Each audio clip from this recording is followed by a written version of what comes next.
আপনারা জানেন যে রায়গঞ্জ লোকসভায় গত নির্বাচনে আমাদের প্রার্থী হয়েছিল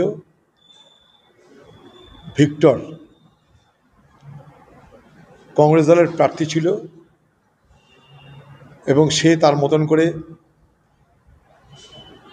মানুষের সমর্থন নিয়ে সে নির্বাচনী যুদ্ধে অংশগ্রহণ করেছিল। নিশ্চয়ই হেরেছি আমরা, কিন্তু সেই ভিক্টরের বিরুদ্ধে এই বাংলার এক মন্ত্রী মিস্টার রাব্বানি, যিনি একসময় কংগ্রেস দলের এমএলএ ছিলেন,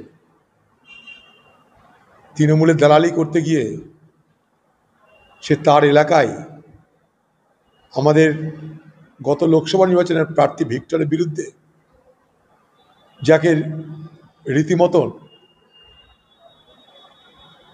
রাস্তার মস্তানি করে এসছেন,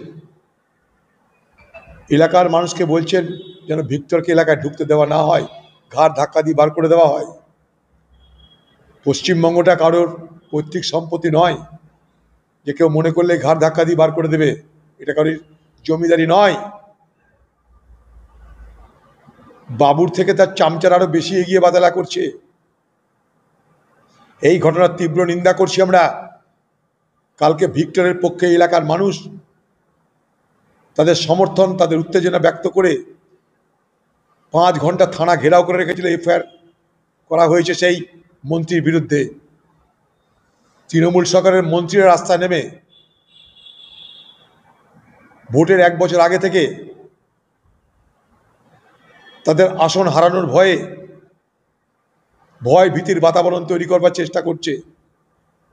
তাই আগামী দিনে সাধারণ মানুষকে তাদের গণতান্ত্রিক অধিকার সুরক্ষিত করবার জন্য সংঘবদ্ধ হতে হবে। ভিক্টরের বিরুদ্ধে যে অপমানজনক উক্তি এই মন্ত্রী করেছে, তার জন্য মন্ত্রীকে দুঃখ প্রকাশ করা, ক্ষমা চাওয়া উচিত। এই ঘটনার তীব্র নিন্দা করে আমরা বাংলার মানুষের কাছে এই মন্ত্রীকে বয়কট করবার জন্য আবেদন জানাচ্ছি।